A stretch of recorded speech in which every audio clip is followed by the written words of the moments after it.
प्रातः क्लास चल रहा था। 23 मई 1968 गुरुवार को 7वें पेज के मध्याह्न में बात चल रही थी कि भक्ति मार्ग में विविचारीपना बहुत हो जाता है, क्योंकि भक्ति ही तमो प्रधान बन जाती है। नहीं तो द्वापर के आदि में जो भक्ति थी शिव की, उसको कहेंगे सत्व प्रधान भक्ति। अब व्यभिचारी भक्ति तो फिर सत्व प्रधान से भक्ति भी उतरते उतरते सीढ़ी उतरते तमो प्रधान बन जाती। क्योंकि दुनिया की हर चीज, हर बात 4 अवस्थाओं से पसार होती है। सत्व प्रधान, सत्व सामान्य, रजो और तमो। तो भक्ति भी जब बिल्कुल तमो प्रधान बन जाती है, जिस कारण से सब तमो प्रधान बन जाते हैं, तब ही बाप आते हैं। क्या करने के लिए आते हैं? सभी को सत्व प्रधान बनाने के लिए आते हैं। सभी माना जो भी मनुष्य मात्र हैं या जो भी आत्माएं हैं, मनुष्यों की भी है, देवताओं की भी है, राक्षसों की भी है, पशु पक्षियों, कीड़े मकोड़ों, सबकी आत्माएं तो है ना। तो जब सब तमो प्रधान बन जाते हैं तो बाप आते हैं उनको सत्व प्रधान बनाने के लिए। क्योंकि सभी आत्माओं को अभी पार्ट मिला हुआ है, एक एक को पार्ट मिला हुआ है। तो ये एक ही ड्रामा है। और ये सभी एक्टर्स जो भी हैं इस समय में दुनिया में, मनुष्य आत्माओं के लिए कहें तो 500 करोड़ या कितना भी 700 750 करोड़ जो भी कहते हैं, इनमें से एक भी मुक्ति नहीं पा सकते हैं है? जब तक के मैं ना आ जाऊं।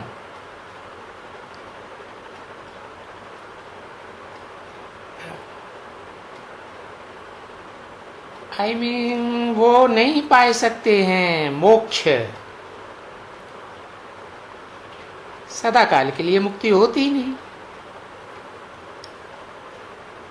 तो यहाँ तो इस दुनिया में बहुत कहते हैं मोक्ष चाहिए, हमको मोक्ष चाहिए। तो यहाँ जब आते हैं हम कहते हैं भाई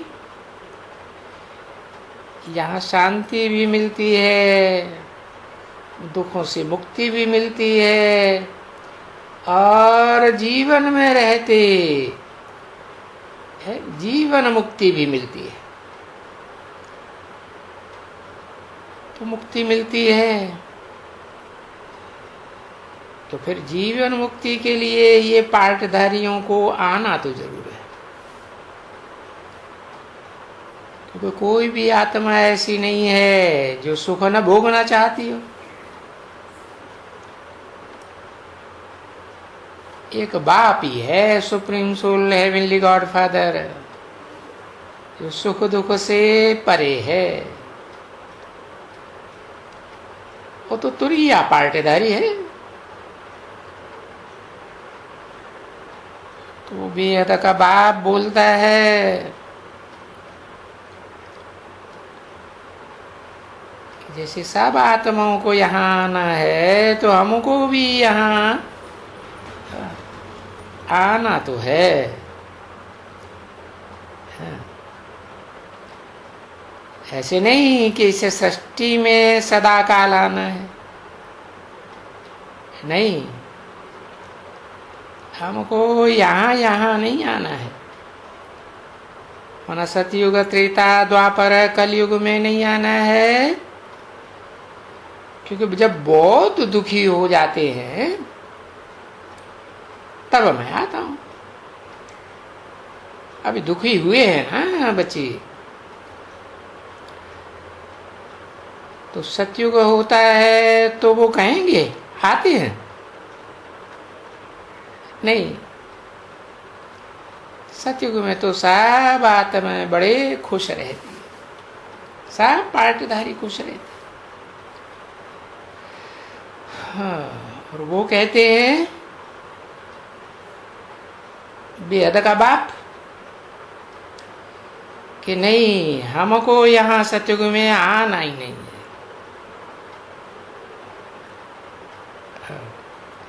बाकी हमको मोक्ष हो जाए सदा काल के लिए, इस सृष्टि पर आना ही न पड़े। देखो, मोक्ष मोक्ष कहने वाले तो बहुत हैं जो पीछे आते हैं, उनको वो बोलते हैं हाँ मोक्ष ये मिल सकती है। पीछे वो देखो, कभी कुछ बोला हमको तो मोक्ष चाहिए, अरे हम तो इस दुनिया में आना ही नहीं चाहते, इसलिए हमको तो सदा काल की मुक्ति चाहिए। इस आना जाने करने में फायदा ही क्या है?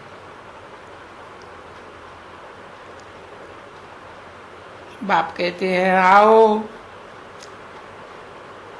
अच्छा स्वर्ग में भी आओ, फिर नरक में भी जाओ, है, फिर नरक से स्वर्ग में जाओ, फिर आओ नरक में आओ। तो वो कहते हैं ये आना जाने में क्या रखा हुआ है? कहते हैं नहीं, हम ये सब नहीं चाहते, हम तो ये खिटपिट चाहते ही नहीं, हमको तो मोक्ष चाहिए।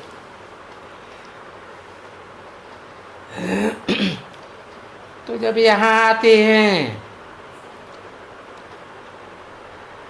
तो तुम बच्चे तो कहेंगे कि भाई मोक्ष तो होने का ही नहीं है, जो सदाकाल की मुक्ति हो जाए।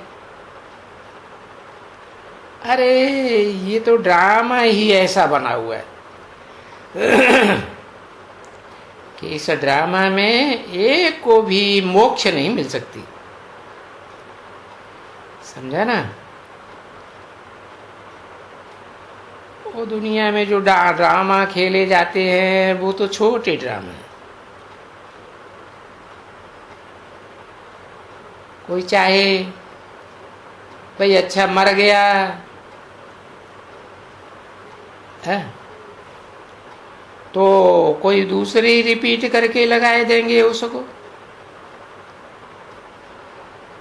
है? वो दुनिया में जो ड्रामाबाजी खेलते हैं उसमें तो अदल बदल हो सकती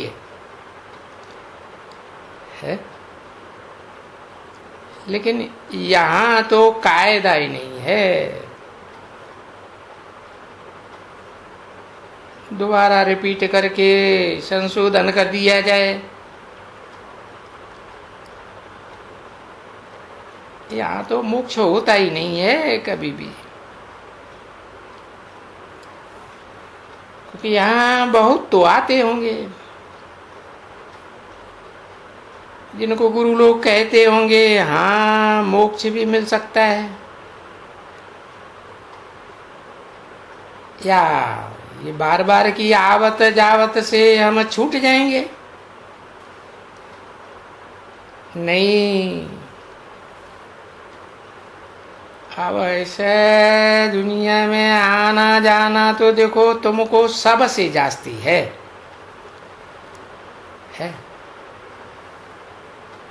और धर्म वालों के मुकाबले तुम सबसे जास्ती जन्म मरण के चक्कर में आते हो जाते हो।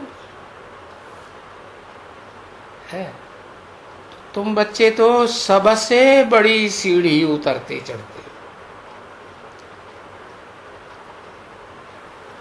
और ये सीढ़ी तो बनी हुई है ना।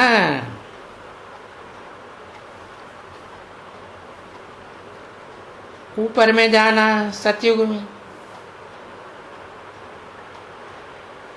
फिर त्रेता में आना, द्वापर में आना, कलयुग में आना, इतने इतने जन्म लेना।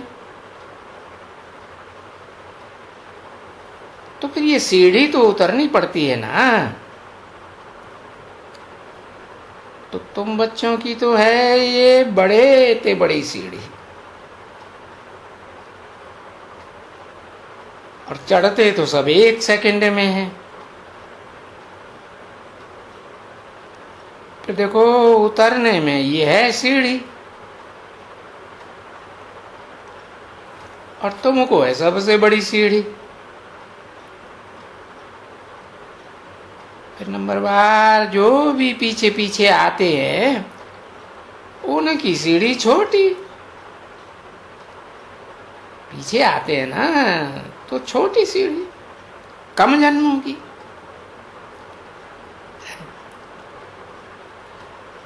तो कारण क्या हुआ कि तुम्हारी सीढ़ी सबसे लंबी और उनकी नंबरवार छोटी। अभी तुम जान गए हो कि तुम यहां किससे सुनने आए हो।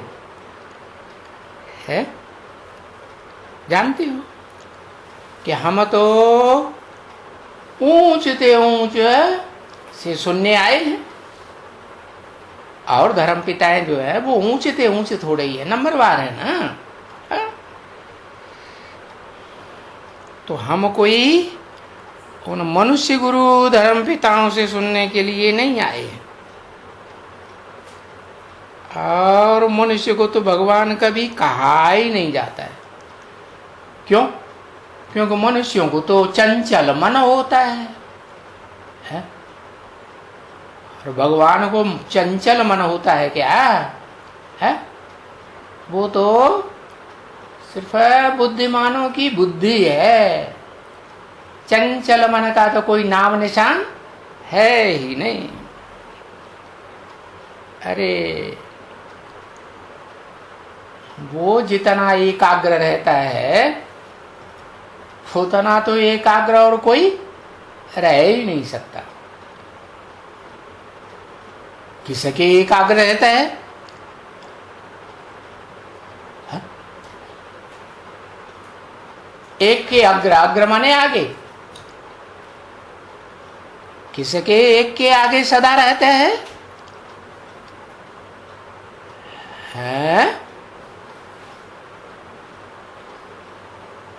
ऊपर वाले के आगे रहता है। मुकर्रर रथधारी बताया ना। मुकर्रर माने मुकर्रर माने जब जब सृष्टि पर पतितों को पावन बनाना होता है तो मेरा मुकर्रर रथ है, तो एकाग्र ही रहता हूं ना। है कि चंचल बुद्धि होती है? नहीं। तो तुम बच्चे तो जानते हो कि हम कोई मनुष्य गुरुओं से सुनने नहीं आए, क्योंकि मनुष्य तो सारे ही चंचल मन वाले होते हैं। वो तो भगवान हो ही नहीं सकते।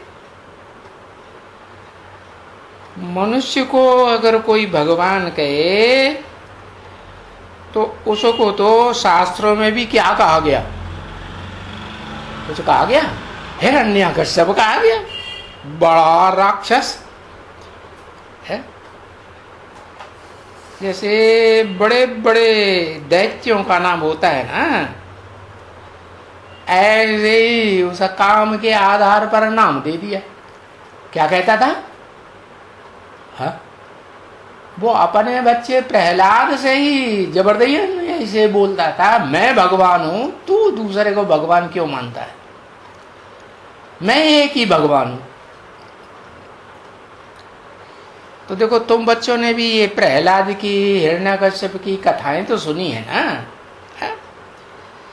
कि भाई वो जो प्रहलाद था या जो कोई भी था, वो पूजा करते थे, है?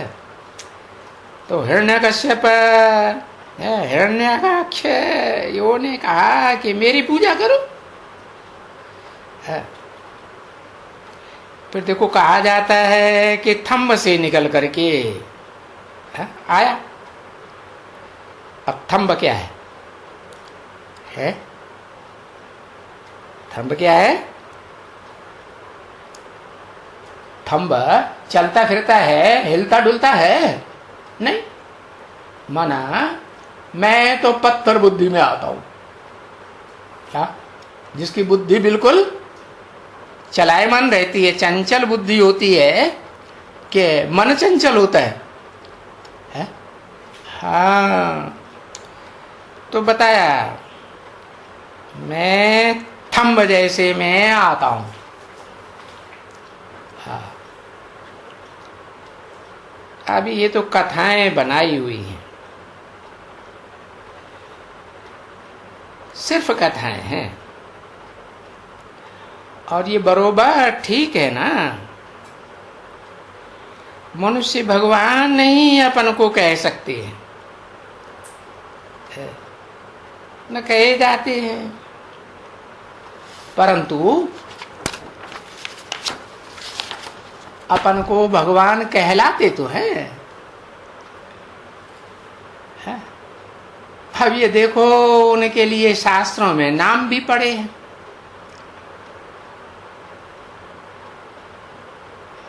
23 मई 1968 की प्रातः क्लास का 8वां पेज। अभी देखो, और तुमको कहते हैं ना ईश्वर सर्वव्यापी है, और आत्मा को लेप छेप नहीं लगता है कर्मों का। कर्मों का लेप छेप देह को लगता है। तो जो शरीर है, देह है, तो जो चाहो सो खाओ पियो, है? और गंगा में स्नान करके पवित्र हो जाओ। तो देखो, ऐसे करते कहते ही रहते हैं, खाओ पियो मौज करो, समझा ना? और फिर ऐसे ऐसे सत्संग भी निकल पड़े हैं कि भाई खूब खाओ पियो, हाँ, मांस मदिरा अंडा शराब जो चाहिए, कोई मना नहीं है। अब ये देखो, इतने बड़े ऋषि मुनि सन्यासी है, जिसका इतना ये पूजन करते हैं, गायन करते हैं महर्षि,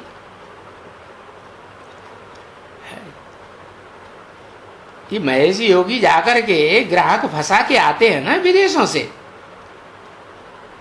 तो देखो, हो तो उनको भी कहते हैं, ये खाने पीने में कोई हर्जा थोड़े ही है?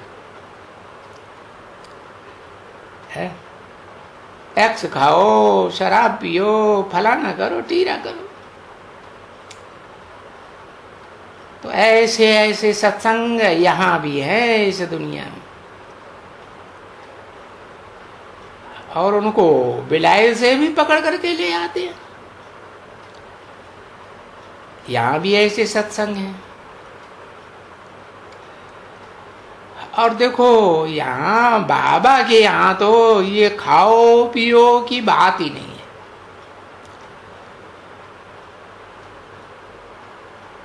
परंतु नहीं,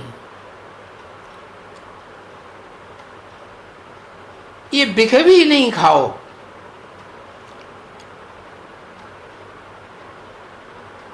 क्योंकि कहते हैं ना, अमृत छोड़ बिख काहे को खावे। जब मिलना है तो मिलता है एक बार।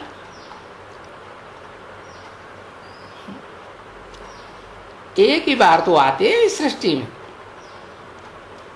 तो एक बार जब आते हैं तो ज्ञान सागर से ज्ञान ज्ञान ही मिलता है ना। तो ज्ञान को तो अमृत कहा जाता है।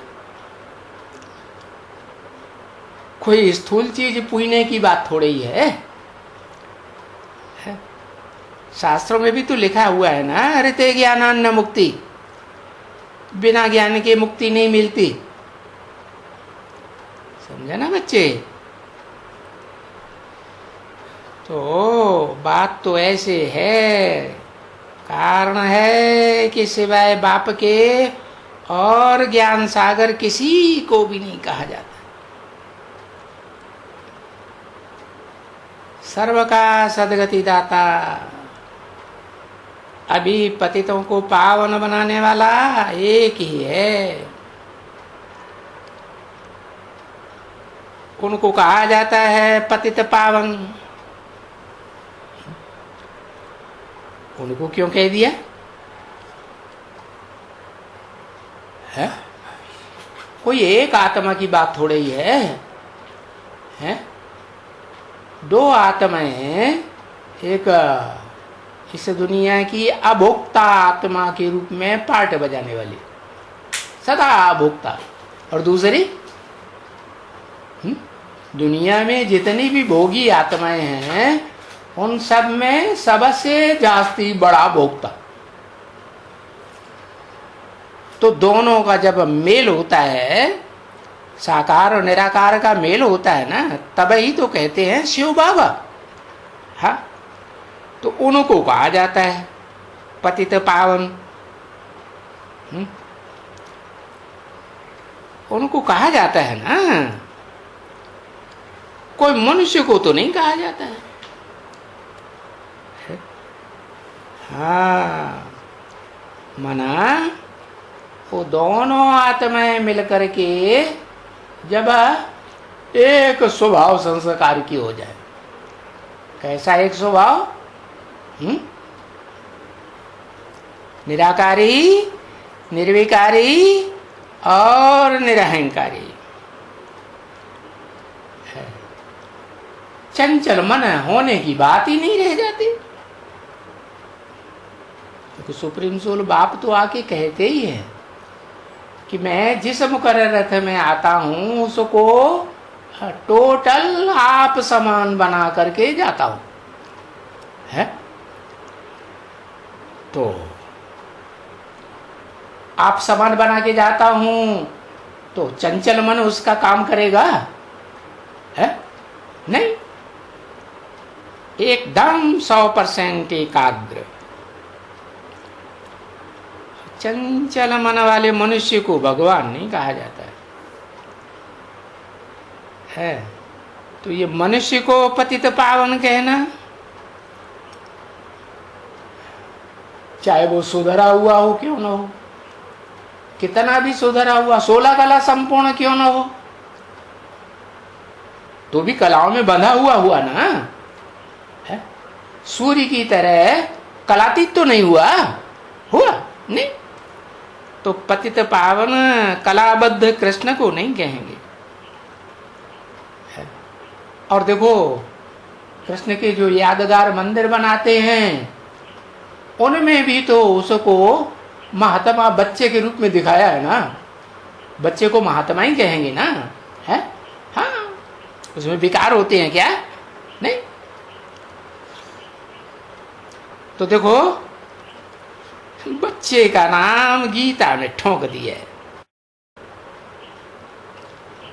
अब बच्चा कैसे गीता का ज्ञान देगा? है? ये तो बच्चों को बड़ा अच्छा समझाया गया है कि बाप बैठ करके बच्चों को वो राजयोग सिखलाते हैं, जिसे कहते हैं प्राचीन भारत का सहज राजयोग। और फिर देखो उसमें नाम डाल दिया है बच्चे का कि बच्चा राजयोग सिखलाते हैं। अरे अरे इन राज की बातों को छोटा बच्चा क्या जानेगा। तो देखो सारी गीता झूठी हो गई। वो जो भी हैं, फिर गीता के बाद बने हुए रामायण, महाभारत, भागवत आदि, जिनमें लिखा हुआ है कि भाई मक्खन चुराया है, गोपियों का हरण किया, ये फलाना किया, ये ढिकना किया, ये सब देखो भगवान के ऊपर कलंक लगाए हैं। तो देखो ये तो कलह युग है ना, है? कलह युग में तो कौन सा अवतार प्रसिद्ध है? कलंकी अवतार प्रसिद्ध है ना। हाँ। तो वो तो जो आत्मा है 84 जन्म के अंत में, अंतिम कलयुग के अंतिम जन्म में आती है, तो उसको कलंकित कर दिया है? देखो अभी प्रैक्टिकल में देखो, इस दुनिया में कलंकित हो रही है या नहीं हो रही है? हाँ, हो रही है। तो देखो कलंकित होती है ना। तो देखो शिव बाबा के लिए कुछ नहीं कहते ना। ये जो कलंक वो होते हैं ना, वो तो सच सच वो कृष्ण जो था, सतयुग में 16 का संपूर्ण, या सतयुग से भी ऊंचा कोई युग है, पुरुषोत्तम संगम युग है, ऊंचते ऊंची युग, हीरे समान युग। सतयुग को तो फिर भी सोने से समान कहेंगे। तो वो कृष्ण था संगम युगी कृष्ण, पुरुषोत्तम संगम युगी है, जो अभी छोरा बना है, बना जो अति गोरा था, अति सुंदर था, वो अभी सांवरा बना है। तो सतयुग में या त्रेता में कलंकित नहीं हो सकता, क्योंकि वहां तो है ही स्वर्ग। तो ये भी समझ की बात है। हाँ, वो तो अंत के जन्म में, जब देह की इंद्रियों के सुख भोगते भोगते अंत में जाकर है तामसी बनता है, तो गाया जाता है गोरा और सांवरा। उसी एक जन्म में सांवरा, और फिर उसी एक जन्म में है पुरुषार्थ करके गोरा बन जाता है। सांवरा बनता है तो कलंकित तो हो जाता है, बाकी गोरा बनेगा तो थोड़े ही कलंकित होगा। ओम शांति।